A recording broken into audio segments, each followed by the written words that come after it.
नमस्कार दोस्तों, DD rate के एक और एक्शन वीडियो में आप सभी का स्वागत है। मैं हूं आलोक। तो आज जो वीडियो लेकर आया हूं वो वीडियो है डेली स्वैग का और इसका टाइटल है protest in Pakistan against Turkey, Turkey kick out 80,000 Pakistanis. अच्छा जी, चलिए देखते हैं कि अभी तो पाकिस्तान में वो जो स्वीडन में कुरान जलाई गई थी उसके खिलाफ भी प्रोटेस्ट हो रहा है, तो अब टर्की के खिलाफ भी हो रहा है। चलिए देखते हैं, लेट्स सी।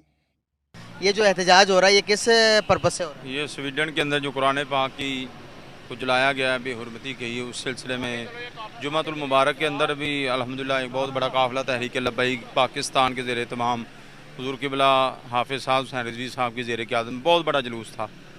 तो मैंने कवर किया उसे। किया हाँ, बहुत अच्छा किया आपने, अल्लाह ताला आपको जज़ाए खैर अता फरमाए। तो सर ये ठीक हो गया, आज भी एहतजाज हो रहा है। सर एक सवाल है मेरा, मुसलमानों की रिस्पेक्ट, मुसलमानों की वैल्यू दुनिया के आगे कम क्यों होती जा रही है? हमारी एक तरह की रिस्पेक्ट हमारे नबी की, आप देखेंगे दुनिया में अगर दूसरा सबसे बड़ा मजहब इस्लाम बन चुका है। सबसे पहला इस टाइम क्रिश्चियंस है, ईसाई हैं, दूसरे नंबर पर इस्लाम है। सर दूसरा बड़ा मजहब है, लेकिन फिर भी स्वीडन के अंदर ये होना, उसके बाद फ्रांस के अंदर ये होना, वक्फे से ये होना, क्या इससे क्या जाहिर करती है दुनिया के सामने? अगर हम आज पाकिस्तान क्या इतना लाचार है, सिर्फ यहाँ पर बैठकर हम जुलूस और धरना दे रहे हैं, इससे क्या फ़र्क पड़ेगा आलमी दुनिया के आगे? मकसद सिर्फ मैसेज देना है। इसका हाल तो यही है कि हमारे जो बड़े लोग हैं वो इस पर कोई ना कोई इक़दाम करें, कानून बनाया जाए, या इस हवाले से कोई, हमारा तो मुतालबा है कि जंग ही होनी चाहिए। हाँ जी, इसी से मसले हल होंगे। ऐसे बगैर नबी पाक सल्लल्लाहु अलैहि वसल्लम का फरमान है कि जब तक कौम जिहाद करती रहेगी वो बाइज़्ज़त रहेंगे। इसलिए जब से पाकिस्तान बना इस तरह कोई सूरत हाल ही नहीं हुई। इसलिए हमारा मुतालबा ये है कि या तो इनको अच्छे तरीके से लगाम दी जाए, नहीं तो फिर इंशाल्लाह वक़्त आएगा तो तहरीक अल्लाह के फजल से ये सारे इक़दाम करना जानती है। सर जंग हम किससे करेंगे? कितने के गैर मुस्लिम लोग हैं जो इस्लाम के ख़िलाफ़ बकवासात करते हैं, जो नबी पाक सल्लल्लाहु अलैहि वसल्लम की तौहीन करते हैं, जो कुरान पाक, ये सब काफिर लोग हैं। इनके यही इनका हल है, इसके अलावा कोई नहीं। ये तो हम अपना फरीज़ा अदा करें जिनके पास कोई ताकत नहीं है। हाँ सर नबी सल्लल्लाहु अलैहि वसल्लम के दौर में कभी किसी शख्स ने ऐसा कोई काम किया हो और उसके खिलाफ जंग की हो, ऐसा कोई वाक़या मिलता हमें? बड़े काब बिन अशरफ को नबी पाक सल्लल्लाहु खुद ही कत्ल कराया है, ऐलान फरमाया भी कौन उसको कत्ल करेगा, तो साहबा ने की ज़ूर अहमद वो उसको कत्ल करवाएगा। और बेशुमार वाक़यात हैं, एक थोड़ा है। साहबा ने अपने अजीज़ अकरम मामू का किसी ने सर उड़ा दिया, किसी ने अपने बाप का, तो नबी पाक सल्लल्लाहु अलैहि वसल्लम की इज़्ज़त सबसे आला इज़्ज़त है। अगर वो नहीं तो कुछ भी नहीं है, अगर वो है तो सब कुछ है। बिल्कुल सही हो गया। सर क्या लगता है कि आपको अभी के मौजूदा सिनेरियोस को देखते हुए पाकिस्तान की रिस्पेक्ट दुनिया के सामने है? पाकिस्तान एज अ मुसलमानों की जो पाकिस्तान के अंदर रहते हैं उन मुसलमानों की इज्जत है दुनिया में? इज़्ज़त अल्हम्दुलिल्लाह है, लेकिन जो हमारे बड़े वो कुरान नहीं जानते। वरना हमारे बाबा जी क़िबला रहमतुल्लाह अलैह फरमाते थे कि इज़्ज़त उसी की होगी जो नबी पाक सल्लल्लाहु अलैहि वसल्लम की इज़्ज़त करेगा। तो ये एक ही कानून है पाकिस्तान की इज़्ज़त का, पाकिस्तान की मईशी मामलात को ठीक करने का एक ही है कि नबी पाक सल्लल्लाहु अलैहि वसल्लम की इज़्ज़त पे पहरा दिया जाए। वो होगी तो सब काम ठीक हो जाएंगे। सही हो गया। सर अभी रिसेंटली एक न्यूज़ आई है जिसको मैं कवर करने जा रहा हूँ। सर तुर्की के अंदर तकरीबन 80,000 मुसलमान यहाँ से पाकिस्तानी डंकी मार के गए हैं, और तुर्की जो पाकिस्तान का दोस्त है, पाकिस्तान को अपना सफ़ीर मानता है, पाकिस्तान को हर किस्म के हर शाना बशाना काम में पाकिस्तान का साथ देता है तुर्की, सर वो भी पाकिस्तानियों के बाइकआउट कर रहा है और बाहर निकाल रहा है सबको। क्या समझते हैं कि ये एक इखलाकी तौर पर पाकिस्तान को हम किस तरह से रिप्रेजेंट कर रहे हैं? अगर इस तरह की हरकतें करेंगे तो क्या दुनिया हमें मानेगी, दुनिया हमारी रिस्पेक्ट करेगी? जिस नबी के मानने वाले हम हैं, क्या उस नबी के मानने वाले ये काम कर सकते हैं? बात यह है कि जब ऊपरले हमारे ठीक हो जाएंगे ना, ये सारे मामला ठीक हो जाएंगे। जब हमारे बड़े ही मुखलस नहीं है तो फिर इस तरह लोग हर कोई हमें अपने मुल्क से निकाल देगा। एक ही तरीका है कि अपने मुल्क से वफा होनी चाहिए। इनसे पैसे से गर्ज है, वो लोगों को चाहे मार के हासिल करें या लोगों को डुबो के हासिल करें या किसी तरीके, इनका मिशन ये है। तो अल्लाह करे कि हमारे बड़ों अंदर गैरत आ जाए, या कोई गैरतमंद हुक्मरान साहब हुसैन रिज़वी जैसा आ जाए तो इंशाल्लाह इनकलाब आ जाएगा। सर जंग की जगह प्यार मोहब्बत से बात नहीं कर सकते? नहीं, प्यार मोहब्बत से कर थक गए, ये कोई नहीं मानता। देखिए आप दिन ब दिन बढ़ते, चंद दिन पहले ये कुरान पाक की बेहुरमती की गई है, तो इससे नहीं हल होगा। इस हल उन्होंने अभी तक अपोलोजाइज भी नहीं किया कि आया कि कमज़ोर है ना सर, कमज़ोर की कोई वैल्यू नहीं दुनिया में। पूरी दुनिया का यही कानून है, जिसकी लाठी उसकी भैंस। ताकतवर होना पड़ेगा, पाकिस्तान को अपना नाम मनवाना पड़ेगा। जिस तरह से आज इंडिया ताकतवर बनता जा रहा है टेक्नोलॉजी के लिहाज से, कदर उसी की होती है जिसके पास पावर होती है या नहीं होती है दुनिया के हिसाब से। ऐसे ही है। अल्लाह ताला ने कहा है दुनिया बजरिए मुशक्कत, आप जो जितने ज़्यादा मेहनत करेगा दुनिया उसी की है। आज देखें हमें दुनिया क्यों नहीं पूछ रही? पैसा नहीं है। जी ऐसे ही है। फिर पैसा बना लेना चाहिए हमें। देखिए सारी चीज़ें पैसे से हासिल नहीं होती, ऐसा नहीं कौन सी है। ऐसी चीज़ है जो पाकिस्तान में पैसे, दुनिया में पैसे से हासिल नहीं देखो ना, नबी पाक सल्लल्लाहु अलैहि वसल्लम की गुलामी बगैर पैसे के हासिल होती है, और उसमें सबसे ज़्यादा इज्जत है। देखो हमारे बाबा जी दुनिया से गए हैं, कोई पैसा नहीं था, कोई आप सल्लल्लाहु अलैहि वसल्लम का ही इरशाद है, मुझे वो मुसलमान पसंद है जो ताकत के लिहाज से दूसरे मुसलमान से, वो मुसलमान जो ताकत के लिहाज से ज्यादा हो। ताकत में सर हर चीज आती है ना, पैसा भी आती है, पावर भी आती है, हर चीज। आप जब आपके पास पैसा होगा, आप दूसरे मुसलमान की मदद करोगे। आपके पास आज पैसा होता तो पाकिस्तान के एक कलम की मारती, स्वीडन आकर झुकता, स्वीडन आके माफी मांगता। मानता या नहीं मानता? नबी पाक सल्लल्लाहु अलैहि वसल्लम की इताअत सबसे बड़ी ताकत, सबसे बड़ा पैसा है। अगर नहीं है तो कुछ नहीं। देखो उससे कोई डिनाई कर ही नहीं सकता सर। मुसलमान होने के नाते हर बंदे पर फर्ज है, हर बंदा ये मानता कि हमारे नबी की जो सुन, मसला ये है, देखें सहाबा के दौर में कितना पैसा था, क्या उस वक्त ये सारी माशी मामला थे, लेकिन वो सबसे ज्यादा पावरफुल थे। सारे मुल्कों के अंदर इस्लाम का डंका था। सर कैसे था? इसलिए कि उनके अंदर नबी पाक सल्लल्लाहु अलैहि वसल्लम इखलास के साथ मोहब्बत थी। अगर कोई बात करता था तो सार कलम होता था। ये नहीं कि एक सवाल, उस टाइम के मुताबिक साहबा कराम के पास उस किस्म की टेक्नोलॉजी थी, उस किस्म के मैन पावर था उस टाइम के, लेकिन आज के मुसलमान के पास क्या, आज के पाकिस्तानी के पास क्या वो वाली टेक्नोलॉजी, वो वाला दिमाग, वो वाला माइंडसेट जो कि आज के मुताबिक सरवाइव करना, आज के टाइम के मुताबिक। आज नेट का टाइम है सर, आज मोबाइल का दौर है, उस मुताबिक हम तैयारी नहीं करेंगे। अब देखें कि ये नशर कहाँ पे हो रहा है, ये ऑनलाइन शो हो रहा है। अगर हमारे पास पावर होती तो हम क्या इसको कंट्रोल ना करते? मुसलमान के पास पावर होती, आज हम आप सल्लल्लाहु अलैहि वसल्लम की तरीके, आप सल्लल्लाहु अलैहि वसल्लम की ज़िंदगी को आगे लेके जा सकते। आप सल्लल्लाहु अलैहि वसल्लम के हसना हुस्ना को हम इस काबिल होते या ना होते अगर हमारे पास इल्म ज़्यादा होता दूसरों से? बिल्कुल बिल्कुल ऐसा ही है। ये सारी चीज़ें उसी के तहत ही हैं। कोई भी दुनिया का हम काम लेना, नबी पाक सल्लल्लाहु हर तरीका बताया है, कोई काम अधूरा नहीं छोड़ा। लेकिन हम अधूरे खुद बन गए कि हमारा वो नबी पाक सल्लल्लाहु अलैहि वसल्लम के उसवा हसना पर मुकम्मल तौर पे यकीन नहीं, ईमान नहीं। हम गैरों की तरफ देखते हैं, जिसकी वजह से हम हर तरफ बेइज्जती से अलावा कुछ नहीं है। हमारे बार वज़ीर आज़म जाते तो वो कहते मांगने आगे, वो पहले ये बातें शुरू कर देते हैं। इसका क्या कि खुद हम अपने जेब से कुछ नहीं खर्च करते। आप मुझे बताएं, मौजूदा टाइम के अंदर हमारी दुनिया में ज़्यादा इज्जत है या इंडिया की ज़्यादा इज्जत है? हमारी इज्जत है। किस तरह से हमारी इज्जत? हमारी किसी भी दुनिया में मुसलमान ही की इज्जत है। वो बज़ाहिर देखे ना, टेक्नोलॉजी जैसे आप कह रहे हैं, टेक्नोलॉजी दौर है। मुसलमान की मैं यहाँ पे पाकिस्तान की बात कर रहा हूँ, पाकिस्तान की ज़्यादा इंडिया को इज्जत है या फिर इंडिया की? पाकिस्तान की। सर मुझे बताएं किस तरह से ज़्यादा इज्जत है? ये हर वाले से ही। सर कोई एक वाकया बताएं, कोई एक वजह बताएं। कि पाकिस्तान के अंदर हमारे उमूमन जो हम शो करते हैं जी, पाकिस्तान में ये अगर बाहर के मुल्कों में ये चीज़ें देखें तो वहाँ भी गुर्बत इंतहा दर्जे की है, वहाँ भी ये लाचार बेकानूनी हर जगह पे है। लेकिन हमारे चूंकि शो किया जाता है, ये चीज़ें दिखाई जाती हैं, वो चूंकि दिखाते नहीं है। मसला सिर्फ ये है, मुल्क की बदनामी करते हैं। उनकी दुनिया की 5वीं बड़ी मैशत बन गई, 5वीं बड़ी मैशत जी जी। इंडिया ने बना ली है। दुनिया क्यों सलूट कर रही है? दुनिया की सबसे बड़ी आलमी मंडी बन गया वो। सर मैं आपको बताऊं, अगर आपके पास ना पैसा है, आपके पास बिजनेस है, कारोबार है, तो दुनिया आपको सलूट करेगी। आपका भाई भी आएगा, आपको नहीं भी जानता, वो भी कहेगा ये मेरा भाई है, इसको आगे बढ़ाओ। सर यही सीन हो रहा है इंडिया के साथ। हम क्या कर रहे हैं? हम प्रेफरेंस नहीं दे रहे। हम बाहर से जो भी कंपनियां आ रही हैं उनके साथ हम मिलके काम नहीं कर रहे। उनके साथ बेसलूकी गद्दारी के मामला उनके साथ भी हम करते हैं। इसलिए हमें चाहिए सर मेरी बात अभी पूरी नहीं हुई। इंडिया की इज्जत है तो क्यों है, मैं बताता चलो। जो मैं सर की तरफ जाना चाहूंगा, सर थोड़ा आगे आइएगा। अस्सलाम वालेकुम। वालेकुम सलाम। कैसे हैं आप? अल्हम्दुलिल्लाह। ये बच्चे के हाथ में आपने खंजर देकर लेके आए हैं, इसका क्या मतलब है? ये गुस्ताखों का सर काटने के लिए। अच्छा बेशक। सही हो गया। सर बच्चे को हम किस तरह की तालीम दे रहे हैं? बच्चे को आप सल्लल्लाहु अलैहि वसल्लम का तारुफ देख लिया आपने? ये है दिक्कत, ये है माइंडसेट। उस बच्चे को आप क्या सिखा रहे हैं? उस बच्चे को आप क्या पढ़ा रहे हैं? उस बच्चे को क्या करने के लिए आप प्रोत्साहित कर रहे हैं हाथ में तलवार देकर? और उसके बाद आप कहेंगे कि जी इस्लामोफोबिक हो गई ये दुनिया। बताइए क्या कर रहे हैं आप? सारा खेल माइंडसेट का है। अब तक जितनी बातें मैंने सुनी, मार देंगे, काट देंगे, जिहाद करेंगे, सर कलम कर देंगे, यही बातें सुनने को आ रही हैं।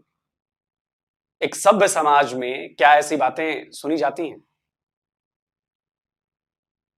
लेकिन सवाल उठाओ तो लोग कल को मुझे कमेंट पे धमकी देने लगेंगे, तू ऐसा बोलता है, तू वैसा बोलता है।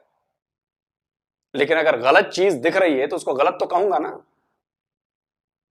आप क्या सिखा रहे हो अपने आने वाली नस्ल को?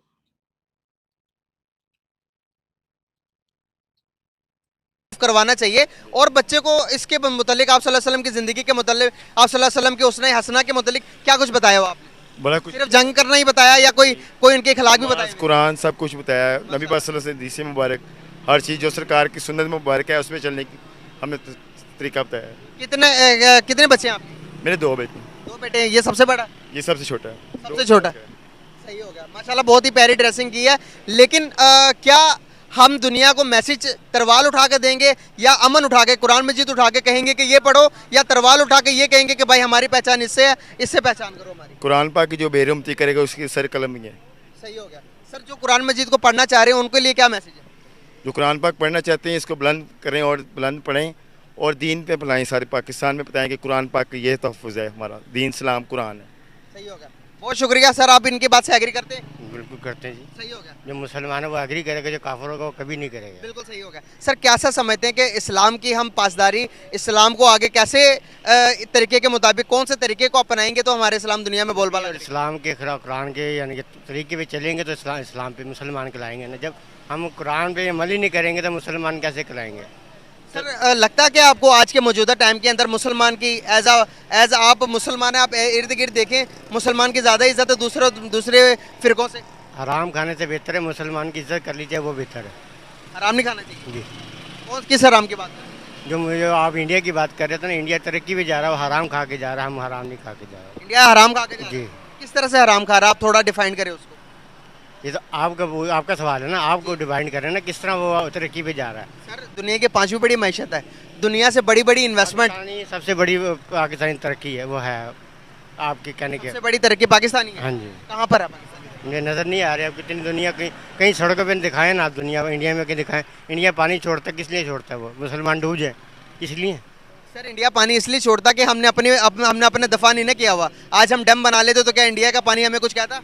नहीं, अगर इंडिया ऊंचा ना होता फिर हम उससे सवाल करते हैं ना। इंडिया ऊंचा है तो वो पानी छोड़ सकता है ना। अगर दुनिया के बहुत सारे, यही पाकिस्तान ऊंचा होता तो फिर इंडिया के हम बताते हैं इंडिया को कैसे सवाल किया जाए। दुनिया के बहुत सारे मुल्क जो कि ऊंचे भी हैं नीचे भी हैं, वो अपने दिफा करना जानते हैं, हम अपना दिफा करना नहीं जानते, हम दूसरों को बुरा कहना जानते हैं। करने तो आएंगे सारे, देखे ना, ये थोड़े बैठे हैं दिफा करने के लिए। सर अगर हमारे पास एजुकेशन होती, हमारे पास इल्म होता तो इसकी जरूरत ही नहीं पड़नी थी। आज हम अपने कलम से दुनिया को काबू हमारे हुक्मरान ही गलत है भाईजान। सर आप हुक्मरानों पर ना डालें, आप हुक्मरानों पर ना डालें, अब आप हुक्मरानों पर ना डालें, आप अपने ऊपर भी आएँ, आप अपनी बात भी करें। मैं सही कह रहा हूँ कि नहीं छोटे? आप सही कह रहे हैं, लेकिन ये सब कुछ हुक्मरानों की वजह से हो रहा है। सर कैसे हैं आप? अल्लाह का शुक्र। सर नाम आपका?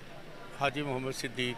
सर क्या करते हैं और ये अपना थोड़ा तारुफ करवाइएगा हमारे ऑडियंस को। जी, मेरा नाम हाजी मोहम्मद सिद्दीक है, अमीर डिवीज़न लाहौर। और आज हम जहाँ कुरान पाक की जो स्वीडन में बेहुरमती हुई है उसके ख़िलाफ़, स्वीडन मुल्क के ख़िलाफ़ हम एहतजाज कराने के लिए यहाँ आए हैं कि ताकि हम अपने अल्लाह के कलाम जो हमारे नबी करीम सल्लल्लाहु अलैहि वसल्लम के क़ल्ब अक़दस पर नाजिल हुआ उसकी हिफाजत के लिए हम अपनी जान कुर्बान करने के लिए हाजिर हैं। आज हम पुरअमन एहतजाज कर रहे हैं, अगर कल को ज़रूरत पड़ती है तो इंशाअल्लाह हम अपनी जानों के नजराने भी पेश करने के लिए तैयार होंगे। बिल्कुल सही। सर एक सवाल यहाँ पर मेरा आपसे ये बनता है, क्या मुसलमान, तो एक काम करिए, पूरी पलटन लेकर स्वीडन पहुंच जाइए भाई, पाकिस्तान में ही करना है। इतना ही है तो आप हथियार उठाइए, मार्च शुरू कीजिए, दस्ता लेकर स्वीडन पहुंचिए और काम चालू कर दीजिए। लेकिन नहीं, ये नहीं करेंगे जी, बैठ के ही करेंगे, ये लाहौर में ही करेंगे, बस इससे आगे नहीं जाना है हमें, बस। मुसलमान इतना कमज़ोर हुआ है कि सिर्फ अपने, हम यहाँ पर एहतजाज कर रहे हैं और एहतजाज करने से क्या फ़र्क पड़ेगा स्वीडन पर? और स्वीडन की तरफ से अभी तक कोई भी अपोलोजाइज़ की, कोई माफ़ी की, कोई भी इस तरह की कोई रिकॉर्डिंग सामने नहीं आई है। क्या वजूहत है? मुसलमान इतने कमज़ोर हो गए हैं? क्या पाकिस्तान इतना कमज़ोर है कि अपना दिफा, अपने नबी का दिफा नहीं कर सकते हम?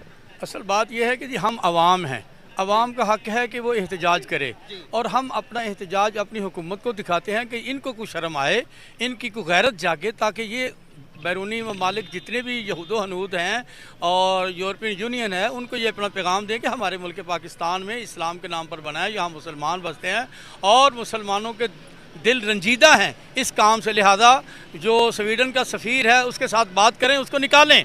हम तो कहते हैं उसको निकाल दें, हमारा तो ये मुतालबा उसको निकालें ताकि उनको एहसास हो कि ये कुरान मुक़द्दस किताब है, इसकी तौहीन करना किसी बंदे को भी काबिल कबूल नहीं है। बिल्कुल सही।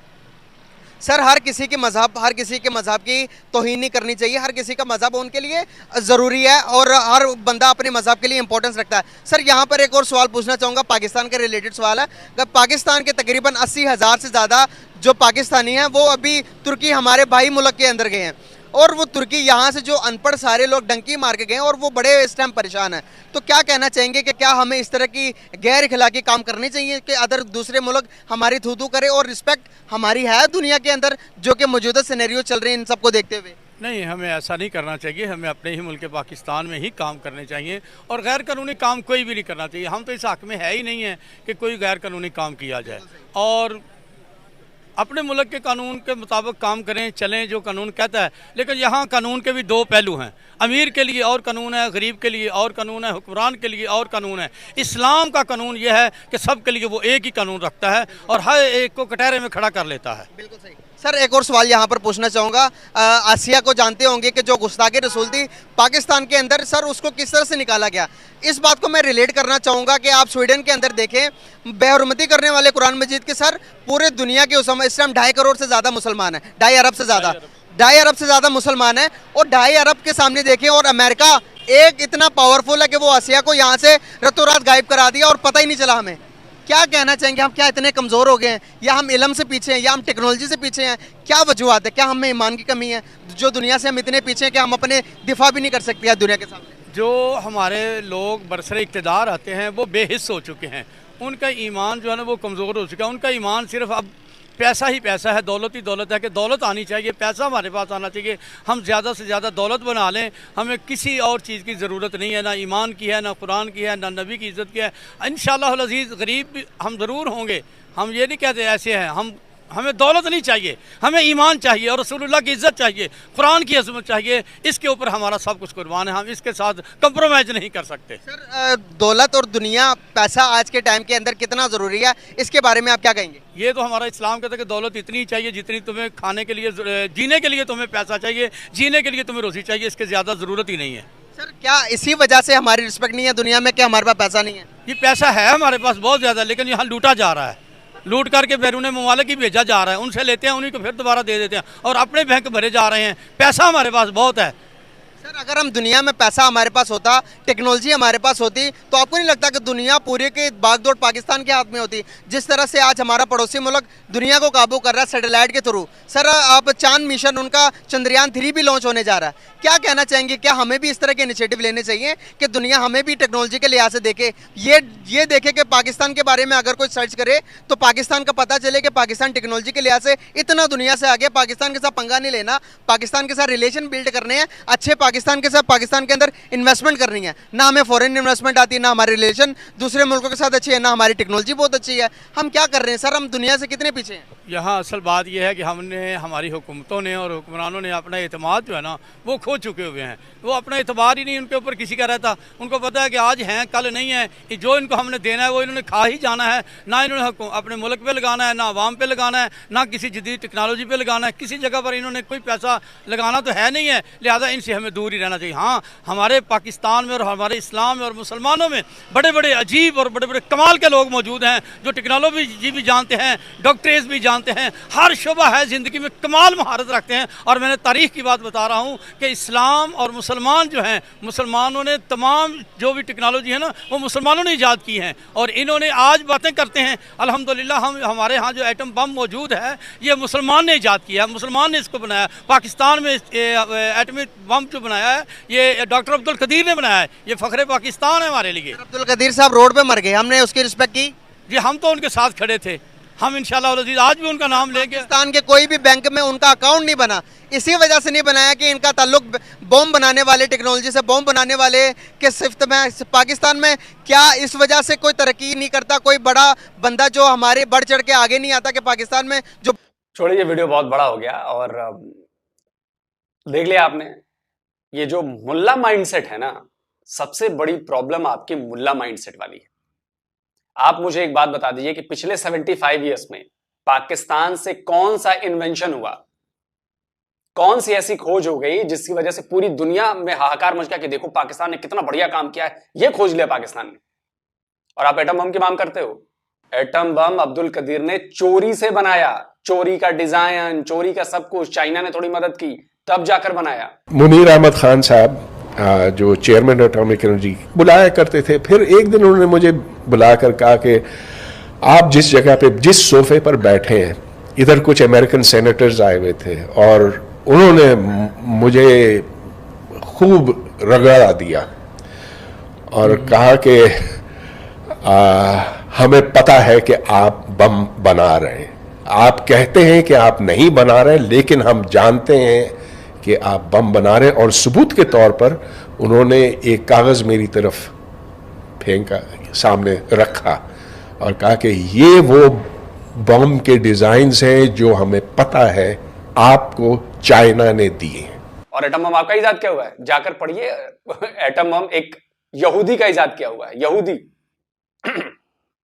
उसकी टेक्नोलॉजी आपने अपना ली, यहूदी की। तौबा तौबा तौबा। डॉक्टर रॉबर्ट जे ओपेनहाइमर, जाके पढ़ लेना, गूगल कर लो, पता नहीं दाढ़ी वाले मुल्ला भाई साहब गूगल करेंगे कि नहीं करेंगे, पढ़ लेना। एटम बम उसने बनाया था और वो एक यहूदी था, मुसलमान नहीं था। आप पिछले 100 साल में बता दीजिए कि मुसलमानों ने कोई बहुत बड़ी इन्वेंशन की हो,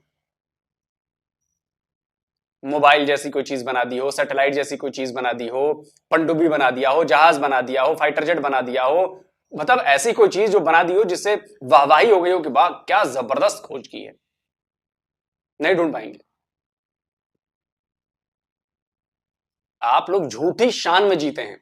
और इसका एग्जाम्पल देता हूं मैं अक्सर उस वीडियो क्लिप को चलाकर जो आपके यहां मदरसों में और आपके मौलाना मुल्ला मौलवी सब बताते हैं साइंस के बारे में। सुनिए, ये सारा साइंस इन्होंने अंदलुस की, ये सब कुछ हमसे चोरी की गोरे ने। गोरे के बाप जानता है साइंस को, ये सब कुछ हमारा था। आपके इसी सिंध के अंदर एक मौलवी था, उसने अपना सूरज भी बनाया था और चांद भी बनाया था, और रात को जिस वक्त सूरज गुरूब हो जाता था तो वो बटन लगाता था तो उसके सूरज जो है ना तुलू होता था, पूरे सिंध में रोशनी होती थी।